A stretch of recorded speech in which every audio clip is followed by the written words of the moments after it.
নষ্ট হয়ে গেলে তো নষ্টই হলেন। আমরা তো আফসুস করি, প্রতিদিন আফসুস করি, আফসুস করি। সুন্দর সুস্থ সবল জীবন, স্বাভাবিক জিন্দিগির বাপ, 16, 17, 18, 20, 25 বছরের ছেলে, পূর্ণ সুস্থ সবল, মাথার চুল থেকে পায়ের নখ পর্যন্ত, সারা অঙ্গে কোনো ব্যথা নাই, বেদনা নাই, রোগ নাই, শোক নাই, ব্যথা নাই, পেরেশানি নাই। এমন সুস্থ সুন্দর জীবনে 24 ঘন্টার মধ্যে আল্লাহকে একটি সেজদা করতেও মন চায় না, এমন নিকৃষ্ট জানোয়ার কেমনে হইল? এমন নিকৃষ্ট জানোয়ার কেমনে হইল? এর চাইতে বড় আফসোসের বিষয় কি হতে পারে? আপনারা যে কোনো বিবেকবান মানুষ বুঝবেন, ছেলেরা বাবা তোমরাও বলো, পৃথিবীর যে কোনো মানুষ জানে কৃতজ্ঞ একটি প্রাণী এই পৃথিবীতে যদি চতুষ্পদ প্রাণীর মধ্যে কৃতজ্ঞ প্রাণীর উদাহরণ দিতে হয়, কুত্তার উদাহরণ দেওয়া হবে। কুকুর একটি কৃতজ্ঞ প্রাণী, সবাই জানে এটা। কুকুর একটি কি প্রাণী? কৃতজ্ঞ প্রাণী। কুকুর এমন একটি প্রাণী, তার বাড়িওয়ালা, কোনো বাড়িওয়ালা একেবারে ফেলে দেওয়া এক জাররা গোশত নাই, সাবাইন্না সুসা যেই হাড্ডিটা ফেলে রাখছে, একেবারেই ফালতু হাড্ডি, এরকম 8-10 টুকরা, 5-10 টুকরা হাড্ডি খাইয়া এই হাড্ডি টুকুর কৃতজ্ঞতা হিসাবে এই কুত্তাটা, কুকুরটা এই লোকটারে ছাড়ে না, এই বাড়িটা ছাড়ে না। আহা, এটুকু হাড্ডির কৃতজ্ঞতার কারণে যদি একটা কুত্তা, তার ভিতরে এই কৃতজ্ঞতা থাকে, এত বড় আসমান ও জমিন, চন্দ্র সূর্য, আলো বাতাস, রোদ বৃষ্টি, এত কিছু, এত সুখ, এত শান্তি, এত সুস্থতা, চোখ নাক কান হাত পাও নিঃশ্বাস, এই সব কিছু 24 ঘন্টা দেওয়ার পরেও যার কাছ থেকে আল্লাহ তাআলা একটা সেজদা পায় না, তুই কুত্তার চাইতো খারাপ বেটা। তোর তুলনা কুত্তার সাথেও হয় না বেটা, কুত্তার চাইতো নিকৃষ্ট বেটা। বেনামাজি কুত্তার চাইতো নিকৃষ্ট, বেনামাজি কুত্তার চাইতো নিকৃষ্ট, বেনামাজি কুত্তার চাইতো নিকৃষ্ট বেটা। এই পৃথিবীর যেই কোনো বিবেকবান জানে বেটা, হাড্ডির কৃতজ্ঞতা আছে কুত্তার ভিতরে। আর মানুষ রূপী এই হাইওয়ান এত বড় কায়নাত পেয়েও ওই রবের একটা সেজদা দিতে রাজি। আস্তাগফিরুল্লাহ, আস্তাগফিরুল্লাহ। 365 দিনে একদিনও 5 ওয়াক্ত নামাজ পড়লা না, এমন জানোয়ার কেমনে হইলা? মুসলমানের ঘরে এত বড় জানোয়ার কেমনে হইলা? মায়ের পবিত্র 2 বছরের পবিত্র দুধ, বুকের দুধের এত বড় অপমান কেমনে করলা? আল্লাহ তাআলা তোমাকে কালেমাওয়ালার ঘরে, মুসলমান বাবা মার ঘরে জন্ম দিয়ে কি ভুল করলেন?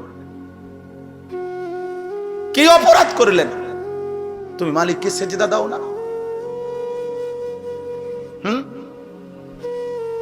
বলো ভাই, বুঝতে শিখেন। আপনারা বাবারা বুঝতে শিখেন। আপনাদের সন্তানের, ছেলে মেয়ের, স্ত্রী পরিজনের ইবাদত আমল এটা গঠন করা, এটাই আপনাদের জিন্দেগির মূল ডিউটি। আমরা মুসলমান, আমরা মুসলমান, আমরা বেঈমান না। আমার স্ত্রীর কাছে আমার প্রথম দাবি আমার আল্লাহর হুকুম, আমার ছেলের কাছে আমার প্রথম চাওয়া আমার আল্লাহর হুকুম, আমার মেয়ের কাছে আমার প্রথম চাওয়া আমার আল্লাহর হুকুম। এরপরে দুনিয়া, দুনিয়া মিলুক বা না মিলুক।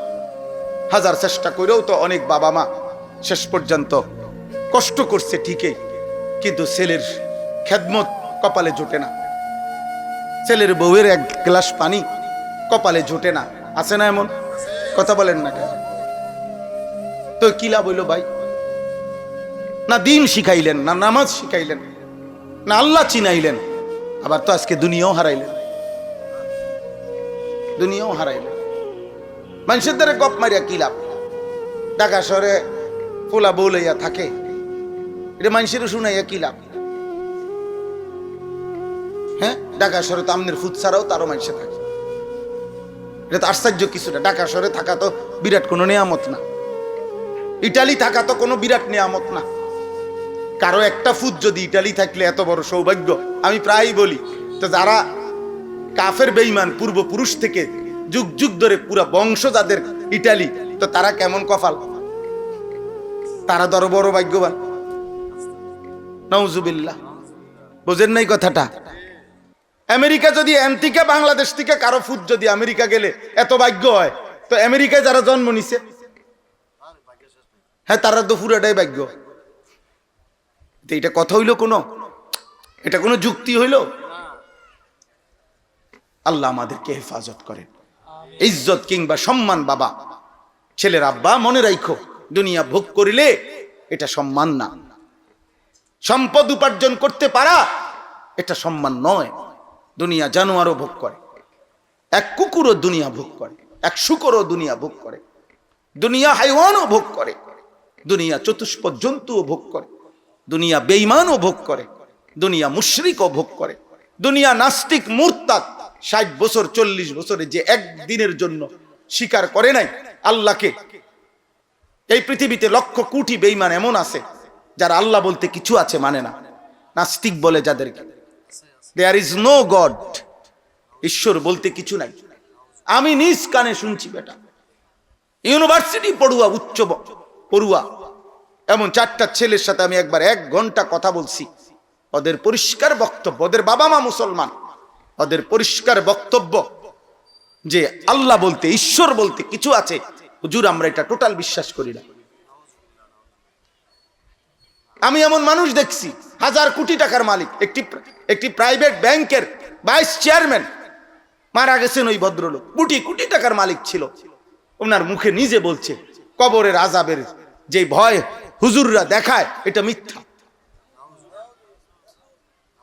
এই বাংলাদেশে তাহলে অতএব আব্বা আল্লাহ তো তাকেও কোটি কোটি 1000 কোটি টাকা দিছে। দুনিয়া তো আল্লাহ তাআলা হাইওয়ান জানোয়ারকেও দেয়। বলো না ভাই, আমরা অল্প কয়েকজন মানুষ মাগরিবের নামাজ পড়ছি, আমাদের সূর্য ডুবে গেছে। তোমরা যারা নাফরমান নামাজ পড়ো নাই, তোমাদের সূর্য ডুবে গেছে, হায়াত কারো বাকি নাই। ইমানদারের ঘন্টা ঠিক যা, বেঈমানের ঘন্টাও তা। সবার টাইম একসাথেই চলতেছে, কেউ আগেও নাই, কেউ পিছেও নাই, কেউ পিছেও নাই। এখন 7টা 47 বাজে, সমস্ত ইমানদার নামাজ যারা পড়ছে মাগরিব তাদেরও বাজে এটাই, বেঈমানেরও এটাই বাজে। হ্যাঁ, আমরা যদি মঙ্গলবার, তো নাফরমানের এখন বুধবার না, ওটা আগায় গেছে একদিন। তাইলে বলো না ভাইয়া, বলেন না বাপ। শুধু দুনিয়া চাইলে হবে না, আমরা মুমিন। এই পৃথিবীতে 4টা শ্রেণী এই আয়াতের আলোকে আমি বলতেছি। আমি আয়াতের তরজমা শোনাচ্ছি। কোরআনুল কারীমের 12 নম্বর পারা, কোরআনুল কারীমের 11 নম্বর সূরা, সূরা হুদ। এই সূরার 2টি আয়াত 15, 16 আমি তেলাওয়াত করছি। মূলত এটাই আমি এখন বুঝায় বলতেছি, এটা বললেই আমার কথা শেষ। এই পৃথিবীতে প্রসিদ্ধ 2টা ধর্ম, একটা হলো ইহুদি, একটা হলো খ্রিস্টান। যারা নিজেরা দাবি করে এবং বাস্তবতাও এটা যে তাদের পূর্বপুরুষের কাছে নবী প্রেরিত হয়েছে। ইহুদিদের কাছে মূসা আলাইহিস সালাম এবং তার পরবর্তী অগণিত নবী তাদের কাছে আসছে। খ্রিস্টান যারা, ঈসা আলাইহিস সালাম তাদের নবী ছিলেন। তো আল্লাহ তাআলা মূসা আলাইহিস সালামের এই ইহুদিদেরকেও আসমানি কিতাব তাওরাত দান করছেন। আবার খ্রিস্টান যারা ঈসা নবীর কাছেও আসমানি কিতাব ইনজিল দান করছিলেন, দান করেছিলেন। এবং এই 2 নবী, মানে বর্তমান পৃথিবীতে সংখ্যাগরিষ্ঠ বিধর্মী ইসলামের বাহিরে যারা, তাদের মধ্যে সংখ্যাগরিষ্ঠ হলো খ্রিস্টান, যারা ঈসা নবীর অনুসারী দাবি করে, ইনজিল কিতাবের অনুসারী। তো এই খ্রিস্টানরা তাদের নবী ঈসা আলাইহিস সালাম এবং তাদের কিতাব ইনজিল, এতে স্পষ্টভাবে তাদের নবীও বলছে, কিতাবও বলছে যে শেষ জামানায় আখিরি নবী আসবে। ওয়া মুবাশশিরাম মিন বাদ ইসমুহু আহমদ। ঈসা নবী আমাদের নবী সাল্লাল্লাহু আলাইহি সাল্লামের সুসংবাদ দিয়ে গেছে এবং বলেছে, আমার অনুসারীরা যখনই তোমরা তাকে পাবে, তোমরা তার অনুসরণ আনুগত্য করবে। ইনজিল কিতাবে স্পষ্ট নবী সাল্লাল্লাহু আলাইহি সাল্লামের বিস্তারিত আলোচনা ছিল। হ্যাঁ, আল্লাযী ইয়াজিদুনাহু মাকতুবান ইনদাহুম ফিত তাওরাত ওয়াল ইনজিল, কোরআনে আল্লাহ বলছে ইহুদি এবং খ্রিস্টানদের কাছে যে দুইটা কিতাব ছিল, তাওরাত এবং ইনজিল, আমি আমার বন্ধুর আলোচনা, শারীরিক গঠন, আমার বন্ধুর চেহারা, আচরণ, তার পছন্দ অপছন্দ, এই সব কিছু আমি আল্লাহ তাওরাতেও বলছি, ইনজিলেও বলছি, মূসা নবীর জবান দিয়েও বলাইছি, ঈসা নবীর জবান দিয়েও বলাইছি। কিন্তু দুর্ভাগ্যের বিষয় হলো মূসা নবীও বলেছে শেষ জামানার নবী মুহাম্মদকে তোমরা মেনে নিবে, ঈসা নবীও বলছে, কিন্তু স্বার্থের টানা পড়েনে নবী সাল্লাল্লাহু আলাইহি সাল্লামকে শতভাগ চিনবার পরেও তারা ঈমান আনে নাই। ইয়ারিফুনাহু কামা ইয়ারিফুনা আবনাআহুম, কোরআন শরীফে আছে। আল্লাহ বলছে এই ইহুদি খ্রিস্টান বেঈমানরা আমার বন্ধুকে, নবীকে, আখিরি নবী সাল্লাল্লাহু আলাইহি সাল্লামকে এভাবে চিনতো, বুঝছে, এভাবে চিনছে। লক্ষ মানুষের মাঝখানে কোন মানুষ তার নিজের সন্তানকে যেভাবে চিনে, একটা মাঠে যদি 10 লাখ মানুষও হয়, 10 লাখ রকমেরও হয়, আমার ফুৎকেডা আমি তো চিনি, আমার সালমান আমার ছেলের নাম, তা আমি তো তারে চিনবো না? আল্লাহ এইভাবে বলছে, মানুষ যেমন তার ফুতেরে চিনে, এরকম ভাবে নবীকে তারা চিনছে, কিন্তু কি করে নাই? ঈমান আনে নাই, ঈমান আনে নাই। তো এই মানুষগুলো নবী সাল্লাল্লাহু আলাইহি সাল্লাম বলছেন যে আজ যদি মূসা বেঁচে থাকতো, ঈসা বেঁচে থাকতো, তাহলে তারা অবশ্যই আমার আনুগত্য করত। নবীজি বলছেন কোন ইহুদি এবং কোন খ্রিস্টান সে যদি আমার নাম শোনার পর, আমার দ্বীনের দাওয়াত শুনবার পরেও আমার উপরে ঈমান না আনে, তো নিশ্চিত তারা যেন জেনে নেয় যে তাদের ঠিকানা জাহান্নাম। নাউজুবিল্লাহ। তাইলে এখানে আমি যেটা বুঝাইতেছি, আসেন একটা কথা বুঝেন, এই আয়াত বুঝার জন্য প্রত্যেক মানুষের জীবনে, মুমিন হোক, মুনাফিক হোক, ইহুদি হোক, খ্রিস্টান হোক, এই চারটা বিশেষ শ্রেণী। কিছু মানুষ হলো ইহুদি, কিছু মানুষ হলো খ্রিস্টান, কিছু মানুষ হলো মুনাফিক, অর্থাৎ যারা অন্তরে মূলত কালেমা মানে না, কিন্তু মুখে মুসলিমের ভেষ ধরে, মুখে মুসলমানের কি ধরে? পরিচয় ধরে, সুরত ধরে, এরা মুনাফিক। আর আরেক হলো মুমিন, আরেক হলো প্রকৃত অর্থে কি মুমিন। মানে মোটা দাগের এই চারটা শ্রেণীকে আমরা ধরলাম। একেবারে ছোটখাটো বিশ্লেষণ করলে, ছোট বড় আরো বহু ধর্ম ব্যক্তির নামে আরো আছে, এগুলারে আলাদা বিশ্লেষণ করতে সময়ের ব্যাপার, কিন্তু উল্লেখযোগ্য আমরা এই চারটা শ্রেণী বললাম।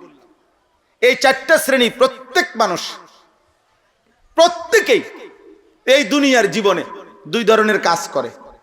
কিছু কাজ আছে অন্যায় কাজ, পাপ, কিছু কাজ আছে কি পাপ, এটা দুনিয়াতেও পাপ আর আখিরাতেও পাপের বদলা জাহান্নাম। তাহলে এটা সবার জন্য কমন, অর্থাৎ কাফের বেঈমান হোক আর ইমানদার হোক, পাপের ঠিকানা কোথায় বলেন না? পাপের ঠিকানা কি? জাহান্নাম।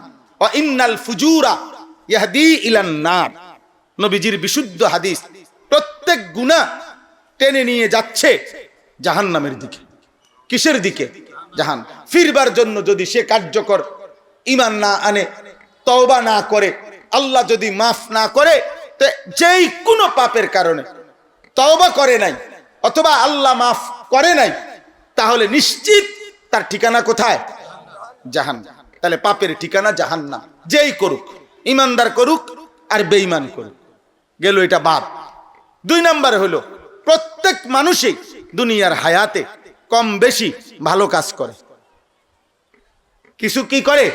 ভালো কাজ করে, ভালো কাজ করে, পরিবারের কিছু সেবা করে, ভালো কাজ করে, কল্যাণ মানুষের, সমাজের কিছু কল্যাণকর কাজে, জনহিতকর, সমাজ কল্যাণমূলক, মানুষের উন্নয়নমূলক ভালো কাজ করে, পুণ্য কাজ করে।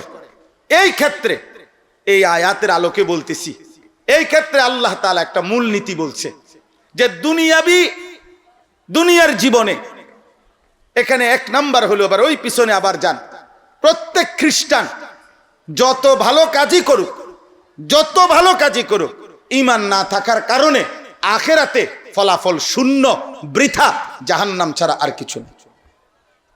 কোন ইহুদি ঈমান না থাকার কারণে যত কিছু ভালো কাজই দুনিয়াতে করুক, আখিরাতে তার কোনো বিনিময় বা জান্নাতের কোনো পুরস্কার এক জাররাও পাবে না। তার ঠিকানা কোথায়? জাহান। তাহলে এই পৃথিবীতে মনে রাখতে হবে, সবচেয়ে বড় সৎ কাজ হলো আফদালুল খাইর, আফদালুল আমাল, সবচেয়ে উত্তম কাজ, সবচেয়ে খায়ের, কল্যাণকর কাজ হলো কালেমা গ্রহণ করা। কি গ্রহণ করা? ঈমান। ঈমানের চাইতে বড় কোনো খায়ের নাই, ঈমানের চাইতে বড় কোনো কল্যাণ নাই। আর ঈমানবিহীন বাকি কল্যাণ আখিরাতের হিসাবে ধর্তব্য না, ধর্তব্য না, আখিরাতের হিসাবে ধর্তব্য না। ঈমান না থাকার কারণে আখিরাতে তাদের কোনো ভালো কাজের, উত্তম কাজেরও কোনো বিনিময় কি বলেন না, পাবে না, পাবে না, গেল তারা। মুনাফিক যারা, যারা মুনাফিক, তারা তো ইচ্ছা করেই লুকোচুরি করতেছে। সে তো কি ইচ্ছা করেই কি করে? লুকোচুরি করে। মুনাফিক দুই ধরনের হয়। এক ধরনের এতেকাদি মুনাফিক, অর্থাৎ বাস্তবিক অর্থে অন্তরে সে কালেমা বিশ্বাস করে না, মুখে প্রকাশ করে। নবীজির জামানায় যারা মুনাফিক ছিল তারা এমন ছিল। নবীজির জামানায় যারা মুনাফিক ছিল তারা কি ছিল? এমনই ছিল যে যারা নবীজির সামনে বলতো, মুহাম্মদ আমরা তোমারে মানি, কালেমা মানি, কিন্তু তাদের হৃদয়ে ছিল আমরা মানি না। ইজা খালাউ ইলা শায়াতিনহিম ক্বালু ইন্না মাআকুম। তারা তাদের যখন শয়তান সঙ্গী মানে কাফের তাদের সাথে আবার যাইতো, বলতো যে আমরা মূলত তোমাদের সাথে, ইন্নামা নাহনু মুস্তাহজিউন, ইসলামের সুরত দইরা মুহাম্মদ এবং তার অনুসারীদের সাথে একটু মস্কারি করলাম, আর ঠাট্টা করলাম, আর কি একটু ফাজলামি করলাম, আর বুঝেন নাই? নাউজুবিল্লাহ। তাহলে নবীজির জামানায় যারা মুনাফিক ছিল তারা পিওর মুনাফিক। তাহলে এরা কাফেরদের অন্তর্ভুক্ত। এরা কিসের অন্তর্ভুক্ত? তাহলে এরাও তাদের দুনিয়াবি কোনো ভালো কাজের বদলা পাবে না। মুনাফিকের মধ্যে দ্বিতীয় একটা আইটেম আছে, সেটা হলো মুনাফিক ফিল আমাল, যারা কর্মগত মুনাফিক। অর্থাৎ মানে কি? মানে হলো মুখেও স্বীকার করে মুসলমান, অন্তরেও কালেমা বিশ্বাস করে। কথা বুঝেন নাই? তার অন্তরেও আছে যে আসলে কালেমা সত্য, ইসলাম সত্য, নবী সত্য, আল্লাহ সত্য, জান্নাত জাহান্নাম সত্য, সবই ঠিক আছে, কিন্তু তার জীবনটা সে এমন কাজে পরিচালনা করে যেই কাজগুলো মুনাফিকের চিহ্ন বহন করে। এরকম নবী সাল্লাল্লাহু আলাইহি সাল্লাম এবং আল্লাহর কোরআনে এরকম অনেকগুলোকে চিহ্নিত করে বলছে নবী, এই কর্মে অভ্যস্ত যারা, তারা মুখে পরিচয় দেখ অথবা অন্তরেও বিশ্বাস করুক, কিন্তু তবুও তারা মুনাফিক। তবুও তারা কি? মুনাফিকের চিহ্ন, মুনাফিকের চিহ্ন। যেমন আপনারা বহু শুনছেন, নবী সাল্লাল্লাহু আলাইহি সাল্লাম বলছেন, ইজা হাদ্দাসা কাযাবা, যে প্রত্যেক কথায় মিথ্যা বলে, এটা মুনাফিকের চিহ্ন, কর্মগত মুনাফিক। ইজা তুমিনা খানা, যে ব্যক্তির কাছে কিছু আমানত রাখলে সে খেয়ানত করে, নষ্ট করে ফেলে, খাইয়ালায়, মাইরা দেয়, মেরে দেয়। এটা 3 নাম্বার। ইজা ওয়াদা আখলাফা, যে ওয়াদা করলে ওয়াদার বরখেলাফ করে। এগুলা কিসের চিহ্ন বলেন? এই মুনাফিক কি? মুনাফিক কর্মগত মুনাফিক, আমলের মধ্যে কি? মুনাফিক। মূলত সে বিশ্বাসগত কি না? মুনাফিক না। এই জন্য তাকে কাফের বলা যাবে না। এই ব্যক্তিকে কি বলা যাবে না? কাফের বলা যাবে না। তার আখিরাতে সব বিফল অথবা তার চির জাহান্নামী, এটা বলা যাবে না। কিন্তু তার এই আচরণ মুনাফিকের আচরণ, তার এই আচরণ মুনাফিকের আচরণ। যদি সে এই আচরণ সংশোধন না করে আর তওবা না করে, ফিরে না আসে, আর আল্লাহ যদি মাফ না করে, তাহলে তার ঠিকানাও জাহান্নাম। কর্মগত মুনাফিক। আসেন, রাসূলুল্লাহ সাল্লাল্লাহু আলাইহি সাল্লাম বলছেন, স্পষ্ট হাদিস, ফজরের নামাজ জামাতে না পড়া মুনাফিকের চিহ্ন। কিসের চিহ্ন বলেন? মুনাফিকের চিহ্ন। রাসূলুল্লাহ সাল্লাল্লাহু আলাইহি সাল্লাম, বুখারীর হাদিস আছে, ইন্না আসকালা সালাতিন আলাল মুনাফিকিন সালাতুল ইশা ও সালাতুল ফজর। দুইটি নামাজ যারা মুনাফিক তাদের জন্য পড়া কঠিন।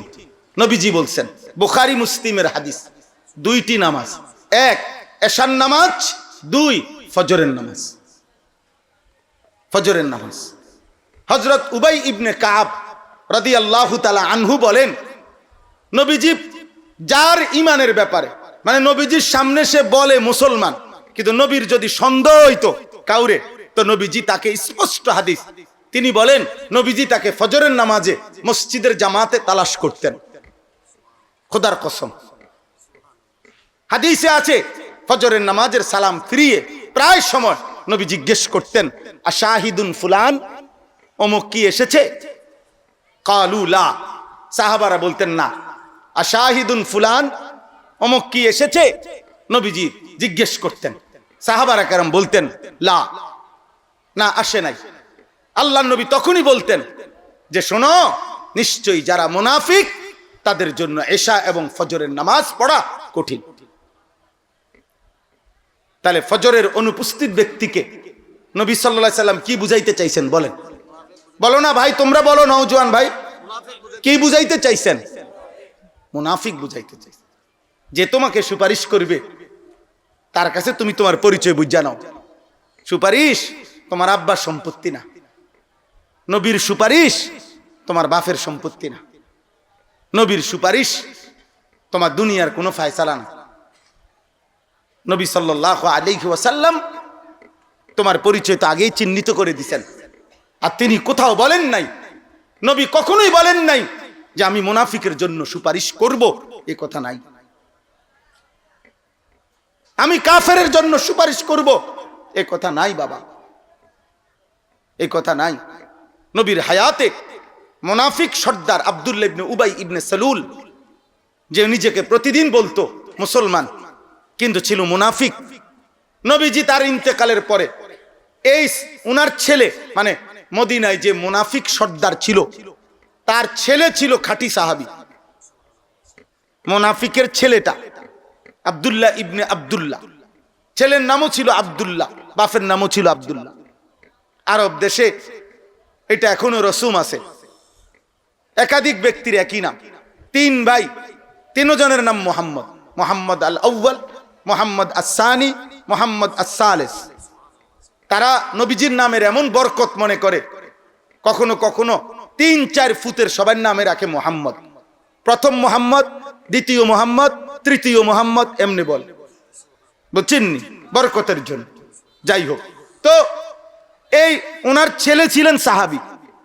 তো উনি খুব কাঁদতেছিল, ইয়া রাসূলুল্লাহ, আমার আব্বা, আপনি যদি একটু জানাজা পড়াইতেন, আর আল্লাহ যদি এই উসিলায় মাফ করে দেয়। নবীজি গেছেন ওই ছেলের আবদারে ওই মুনাফিক সর্দারের জানাজা পড়াইতে। সূরা তাওবার মধ্যে স্পষ্ট আছে। সাথে সাথে জানাজা পড়ানোর কারণে জিবরাইল আইসা আল্লাহর পক্ষ থেকে জানাইছে, নবীকে আল্লাহ জানাইছেন, বন্ধু আপনি যদি এই মুনাফিকের জানাজা না, শুধু আপনি যদি তার জন্য ৭০ বার আপনি যদি আমার কাছে মাফ চান, আমি ওয়াদা দিলাম আমি তারে মাফ করব না। আর কোনদিন কোন মুনাফিকের কবরে, কোন মুনাফিকের মাগফিরাতে আমার কাছে চাইবেন না। লা তাকুম আলা কবরিহি আবাদা, বেঈমানের এই মুনাফিকের কবরে আর কোনদিন দাঁড়াবেন না। প্রিয় সন্তান, আমি হয়তো আর কোনদিন আসবো না, মনে করো আর কোনদিন হয়তো আব্বা দেখাও হবে না। চলার পথে আমি আসছি, আমরা, তোমরাও আজকে আসছো। হাত জোর করে বলি আব্বা, মুনাফিকের পরিচয় লিখিত রেখে কবরে যাইও না, কবরে যাইও না। তোমার নবীর কাছে পৌঁছবার আগেই ফেরেশতা 2 ধাক্কা দিয়া তোমার ওই পারে ফাড়াই দিবে।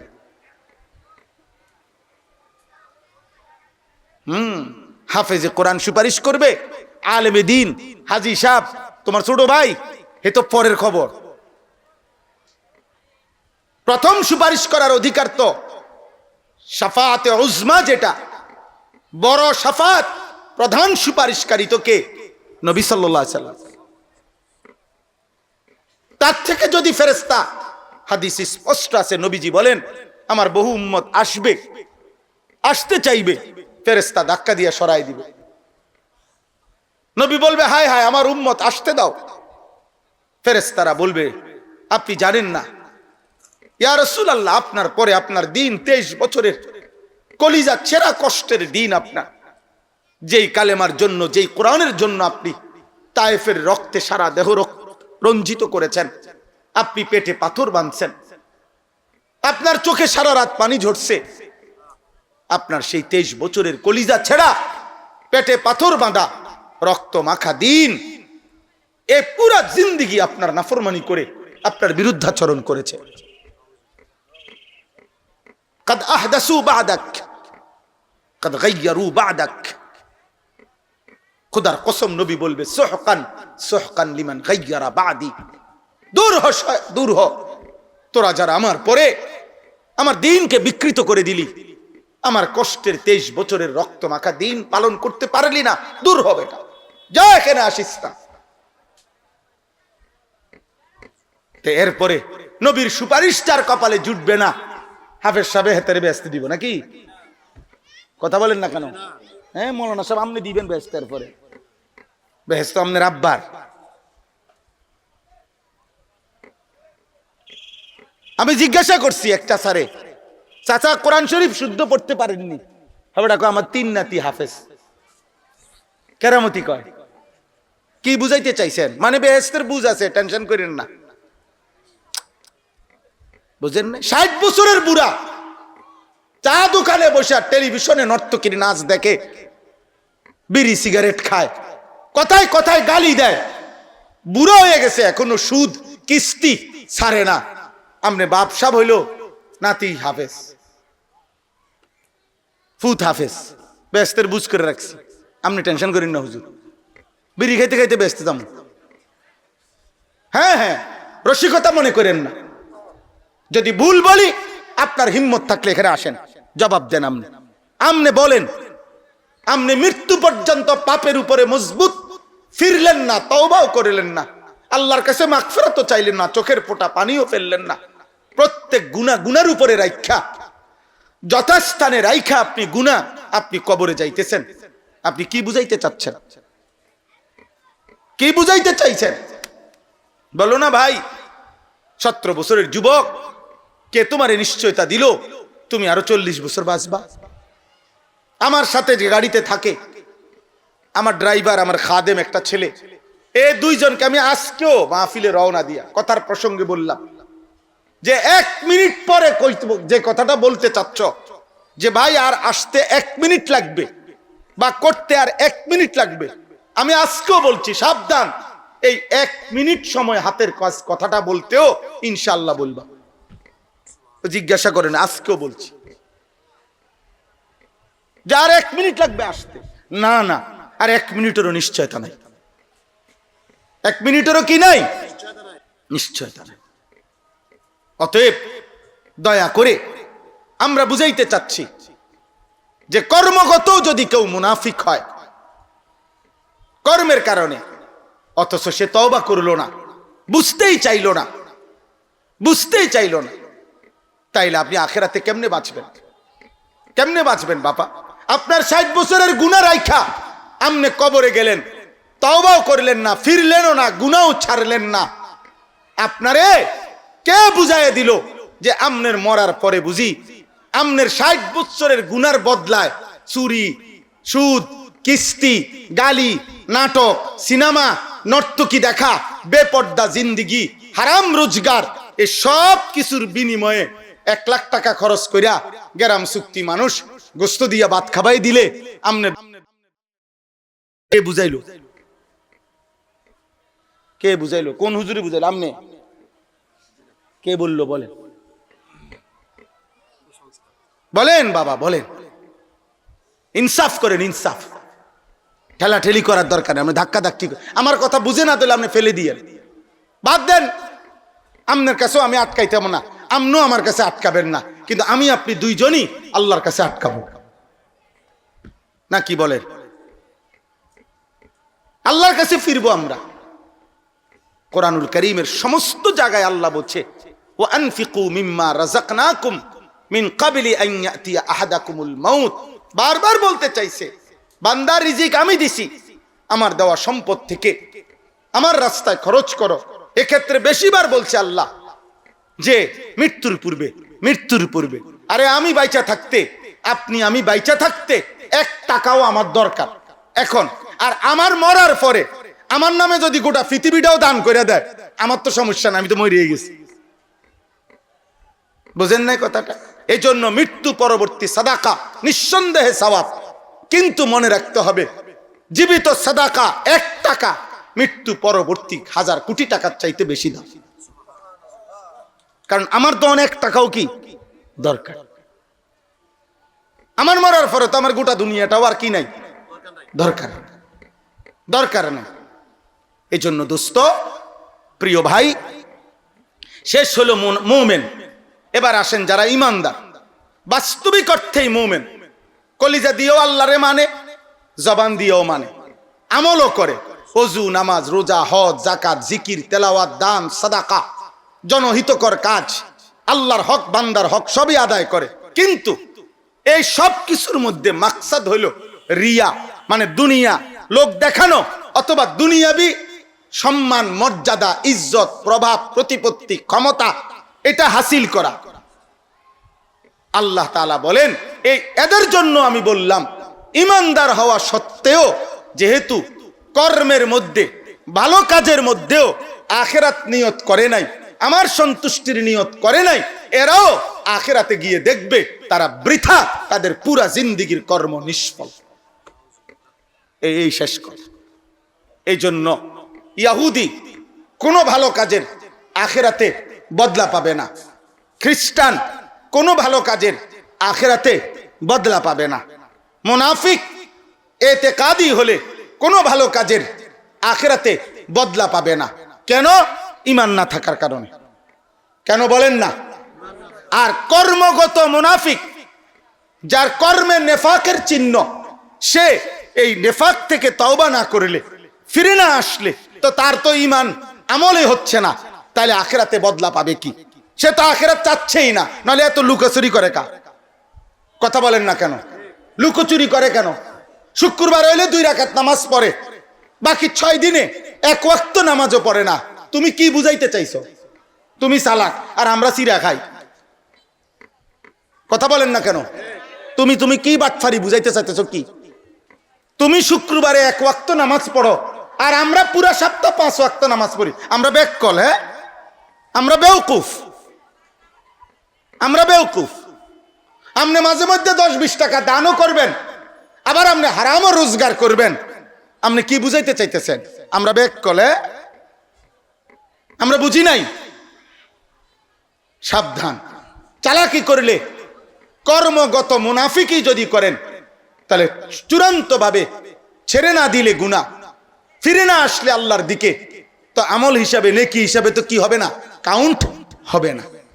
আর মুমিন, আমরা যারা ইমানদার, কলিজাতেও ঈমান আছে, জবানেও ঈমান আছে, আমলও করতেছে, ভালো কাজও করছে, কিন্তু আল্লাহর হক বলেন আর বান্দার হক বলেন, ওযু বলেন, নামাজ বলেন, রোজা বলেন, হজ বলেন, দান বলেন, সাদাকা বলেন, সমাজের মানুষের জনকল্যাণমূলক কাজেও বলেন, সকল কিছুতে নিয়ত থাকতে হবে আল্লাহর সন্তুষ্টি, আখিরাতের পাওয়া।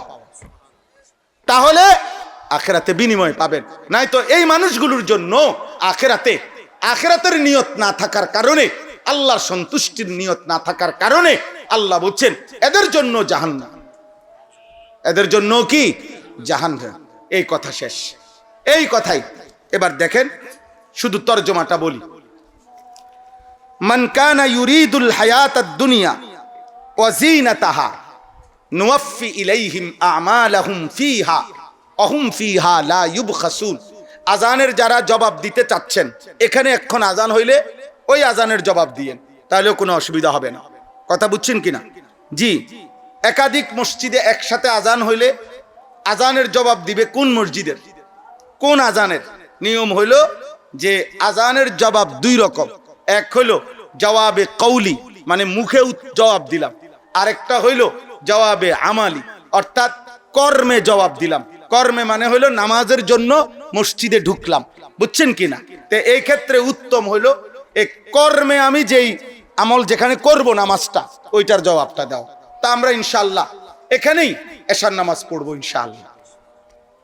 আল্লাহ তাআলা বলেন এই শেষ, মান কানা ইউরিদুল হায়াতাদ দুনিয়া ওয়া যিনাতাহা, যে তার সকল কিছুতে তার উদ্দেশ্য ভালো কিংবা মন্দ কাজ তো বাদে দিলাম, যে তার জীবনের যাবতীয় কর্মকাণ্ডে তার উদ্দেশ্য দুইটা, এক দুনিয়ার জীবনটা চলা, দুই ওয়া যিনাতাহা দুনিয়ার সৌন্দর্য, দুনিয়ার ক্ষমতা, দুনিয়ার প্রভাব, দুনিয়ার সুনাম, দুনিয়ার সুখ্যাতি, দুনিয়ার পরিচিতি, দুনিয়ার স্লোগান, দুনিয়ার কিছু, এতটুকুই যার চাওয়া, নুআফি ইলাইহিম আমালাহুম ফিহা, আল্লাহ বলে এই দুনিয়া লুবি, দুনিয়া প্রত্যাশী ব্যক্তির যাটুকু দুনিয়া চাচ্ছে, যেদূর আমি ফয়সালা করছি এদূর আমি দুনিয়া তারে পূর্ণ দেব।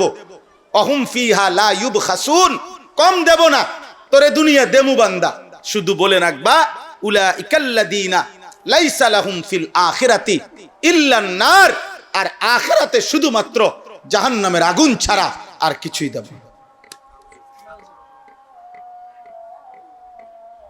আখিরাতে আর কিছুই মিলবে না। আমার শায়েখ আল্লামা মুফতি মুশতাকুন নবী সাহেব এই জন্য সবসময় বলে যে বাবা মাঝে মাঝে নিজের কলিজায় হাত দিয়া, বুকে হাত দিয়া চোখ বন্ধ করে ভাববেন, আল্লাহর জন্য করছি তো? আল্লাহর জন্য করছি কিনা? আল্লাহর জন্য সাদাকা করলাম কিনা? আল্লাহর জন্য মসজিদ করলাম কিনা? আল্লাহর জন্য মাদ্রাসা করলাম কিনা? আল্লাহর জন্য জিকির করলাম কিনা?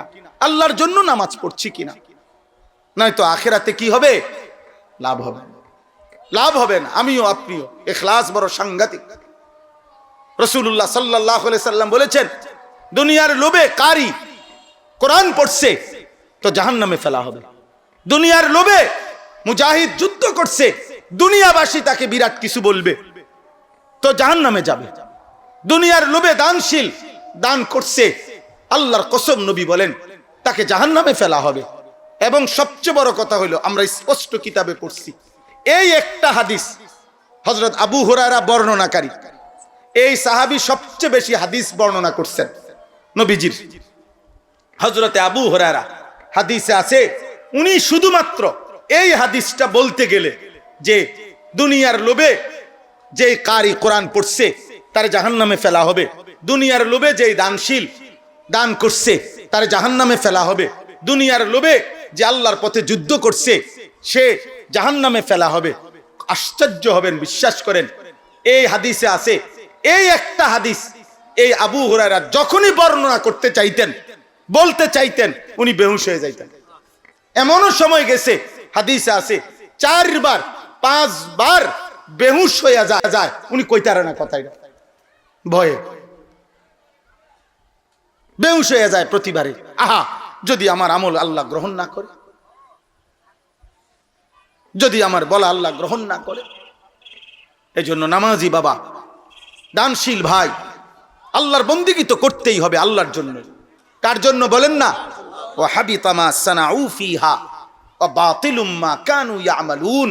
আল্লাহ পাক বলেন দুনিয়া লুবি, তুমি তোমার গুনাহ পাপ যা করেছো এটিও তো বাতিল আখিরাতে, আর যেটা ভালো করেছিলে সেটাও আখিরাতের পাওয়া, আখিরাতের সন্তুষ্টি, আল্লাহর সন্তুষ্টি না চাওয়ার কারণে তোমার ভালো কাজটাও বাতিল।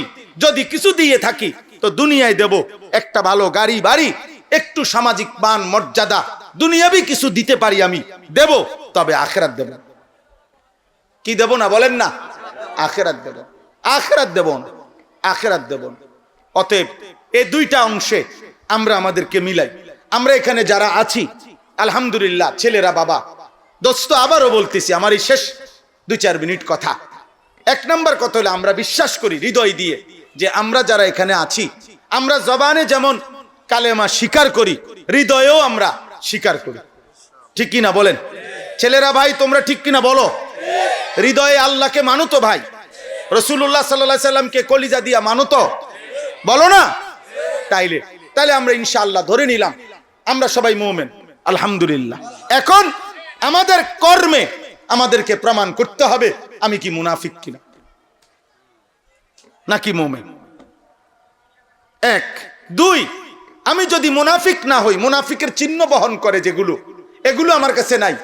মনে করেন আমি মিথ্যা বলি না, আমি ওয়াদা খেলাফ করি না, আমি আমানতের খেয়ানত করি না, আমি ফজরের নামাজ ছেড়ে দেই না, আমি লোক দেখানো আমল করি না।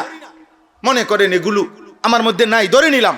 এবার আমারে দেখতে হবে যে আমার সকল আমল আল্লাহর জন্য করি কিনা, আখিরাতের জন্য করি কিনা। এরপরে আমার আখিরাত, এরপরে আমার জান্নাত। কারণ জান্নাত দুইটা রুম আর একটা বারিন্দা না। জান্নাত দুইটা রুম আর একটা কি না, এটা এত মামুলি না।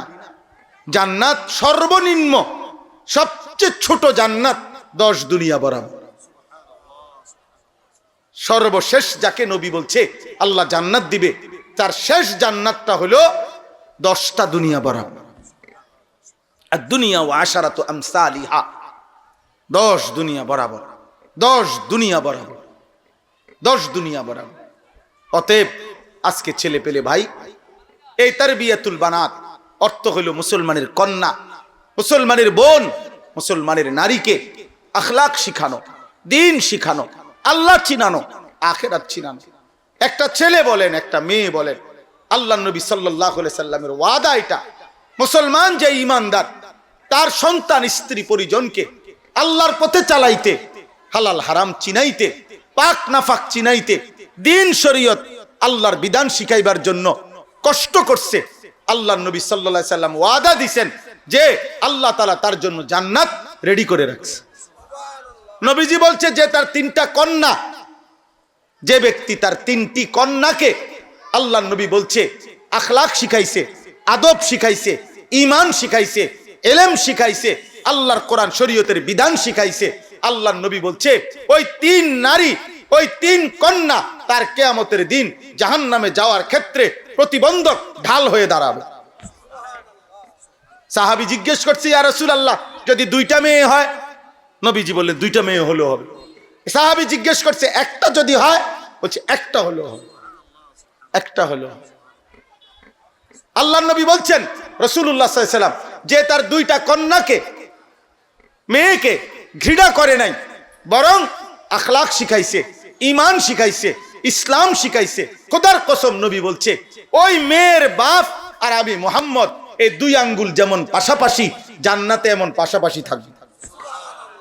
এই জন্য মেয়ে বেইজ্জতি না, মেয়ে তাবশীর। কোরআনে 2 বার, কোরআনুল কারীমের মধ্যে আল্লাহ তাআলা মেয়ের জন্মকে বলছে তাবশীর, সুসংবাদ, সুসংবাদ 2 বার বলছে।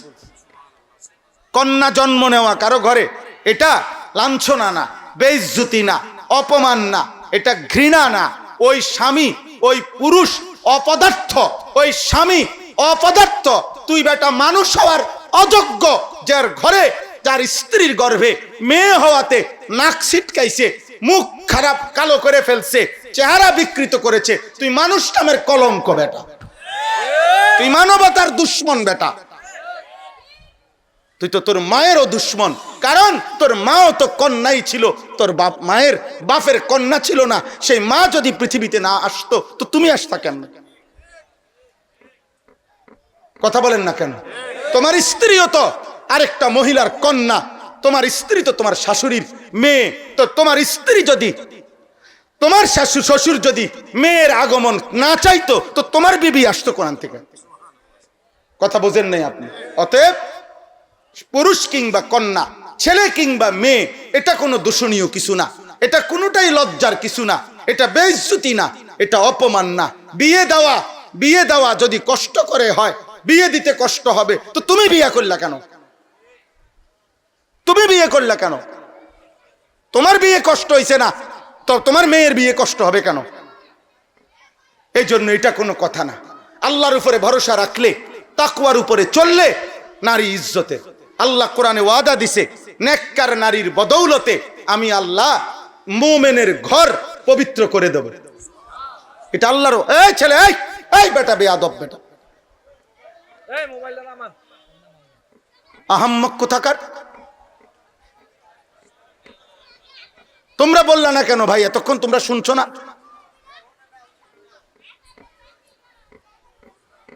জি ভাই, শেষ আমার কথা। অতএব তারবিয়াতুল বানাত মানে হচ্ছে মুসলমানের কন্যাকে দিন শেখানো। আমার স্পষ্ট কথা, আমি প্রত্যেক দিন বলি, আপনাদেরকে যেমন গুরুত্ব দিলাম, মাদ্রাসা যারা চালান, মাদ্রাসা যিনি চালান, আমার সাফ সবার সামনে কথা, মেয়েদের মাদ্রাসা, মেয়েদের জন্য যেখানে পড়ালেখা, 100% 100 পর্দা শরীয়তের বিধান, এক জাররা এক সুতা যদি বিচ্যুত হয়, লঙ্ঘন হয়, এমন মাদ্রাসা থাকার একদিনও দরকার নাই। সাফ কথা, পরিষ্কার আপনাদের বললাম, আমি সব জায়গায় বলি।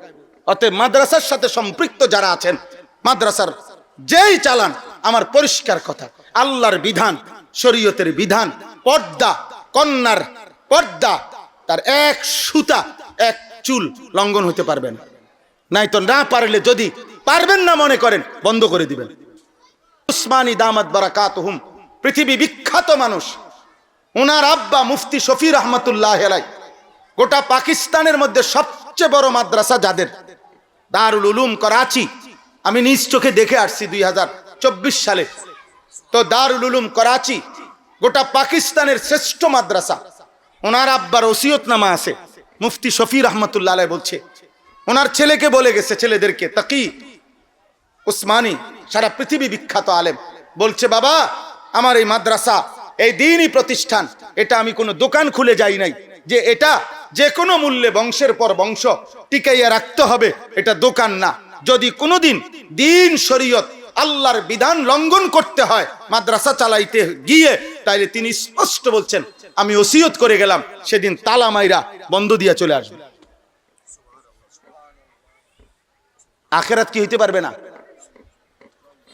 নষ্ট হইতে পারবে না। আখিরাত নষ্ট হইতে পারবে না। আখিরাত নষ্ট হইতে পারবে না। নয়সই করা যাবে না, জোড়াতালি দন যেত না। হালাল হালালি, হারাম হারাম। কথা বলেন না কেন?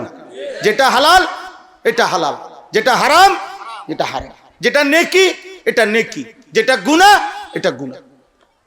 আলো আলোই, অন্ধকার অন্ধকার। আলোর মধ্যে অন্ধকার নাই, অন্ধকারের মধ্যে কি নাই? আলো নাই। রোদের মধ্যে বৃষ্টি নাই, বৃষ্টির মধ্যে রোদ নাই। আল্লাহ আমাদেরকে তৌফিক দান করেন। আপনারা প্রত্যেকেই নিজেদের সন্তানদেরকে, ছেলে মেয়েদেরকে দিন শেখাবেন, বলেন ইনশাআল্লাহ। ছেলের আব্বা, অনেক ভালো লাগছে, তোমরা অনেক ছেলে মাশাআল্লাহ মহব্বত করে কষ্ট করে আসছো ভাই, তোমাদের কাছে অনুরোধ আব্বা, সুন্দর একটা জীবন নষ্ট করে দিও না আব্বা। একটা জিনিস মনে রাখো, অনেক, এই শেষ কথাটা, অনেক ছেলে আছো তোমরা এক ওয়াক্ত নামাজ পড়ো না, এই নারী ছবি, মোবাইলে অশ্লীল দৃশ্য, জিনা বেবিচারের দৃশ্য, নাচ গান, বন্ধুদের অসৎ আড্ডা, সারাদিন এই তামাশা করো। অথচ ওই লইরো না, লইরো বোঝা নেব, আবার নড়াচড়া করো কেন? কোনোভাবেই মনে রাখো, আমার কথাটা বোঝো, এত পাপ, এত অসভ্যতার পরেও এক ওয়াক্ত নামাজ পড়ো না, সারা দিন রাত মোবাইলে নারী ছবি দেখতেছো। কিন্তু কথাটা খেয়াল করো যে এত কিছুর পরেও কেউ তোমারে ডাকে না, ফিরায় না, কেউ তোমারে কদ্দুর কয়ও না, কিরে আব্বা তুই মুসলমানের সন্তান, তোমারে যে কোনোদিন মসজিদে দেখি না, তুমি মুসলমানের বাচ্চা বাবা, তোমারে যে জীবনে কোনোদিন ফজরের নামাজে দেখলাম না, কেউ তোমারে বললো না। বিশ্বাস করো, মনে রাখো আব্বা, এর মানে হলো তুমি এই সমাজের আবর্জনা, তুমি এই সমাজের ময়লা, তুমি এই সমাজের ডাস্টবিন। এ সমাজ তোমাকে ফেলে দিছে, আবর্জনাকে মানুষ কাছে নেয় না, ময়লা ডাস্টবিন থেকে কেউ ময়লা তুলে নেয় না। এই জন্য তুমি বাবার চোখেও আবর্জনা, মায়ের চোখেও আবর্জনা, এই সমাজের নেককারদের চোখেও তুমি আবর্জনা। এই জন্য তুমি হয়তো তোমার মতো 2-4 জন অসৎ চরিত্রহীন লম্পটের সাথে চলে ফিরে আনন্দ পাচ্ছ আর কি, কিন্তু প্রকৃত বিবেকবান ইনসাফকার কোনো মানুষ তোমাকে রাস্তার কুকুরের সমানও ইজ্জত দেয় না। এই জন্য দোস্ত, একটা ছেলেও যদি বিবেক থাকে, মনে রাখো এটা, এই আমার কথা, এই ভাইয়ের কথা মনে রাখো। তুমি ভাইবা দেখো, আমার আলহামদুলিল্লাহ আমার মায়ের বয়স 75 বছর, 75 বছর আমার মার বয়স, আমার আম্মা এখনো বাইচা আছে। এই 75 বছর বয়সেও আমার আম্মা এমন কোনো দিন নাই মার সাথে কথা বললেই মা বলে ফুত নামাজ উঠছুন। আমারে এখনো জিগায়, এখনো। আমার যখন 2টা বাচ্চা হইছে, আমার 2 সন্তান, আমার এখন 4টা ছেলে মেয়ে, 2 সন্তানের বাপ যখন আমি ওয়াজ করি সারা বাংলাদেশে, মা জানে। কিন্তু ওই সময়ও মা আমাদেরকে ফজরের নামাজের জন্য দরজার কাছে গিয়া গিয়া প্রত্যেক রুমে, আমরা 5 ভাই 3 বোন, 8 জন ভাই বোন ছিলাম। এই 8 জনকে আমার আম্মা স্কুলের এই ঘন্টা ফিটে যে এরকম ঘন্টি, এটা দিয়ে বাড়ি দিয়ে দিয়ে টুং টুং টুং টুং করে দরজায় দরজায় দাঁড়ায় দাঁড়াইয়া আমগরে ফজরের নামাজের জন্য উঠাইতেন। আলহামদুলিল্লাহ, আলহামদুলিল্লাহ। তুমি এত বড় বদনসিব হইলা কেমনে? 365 দিনে তোমারে কেউ কোনোদিন ডাকে না, একদিনও তোমারে কেউ ফজরের নামাজের জন্য, তোর জীবনে এত অভিশপ্ত হলো কেন?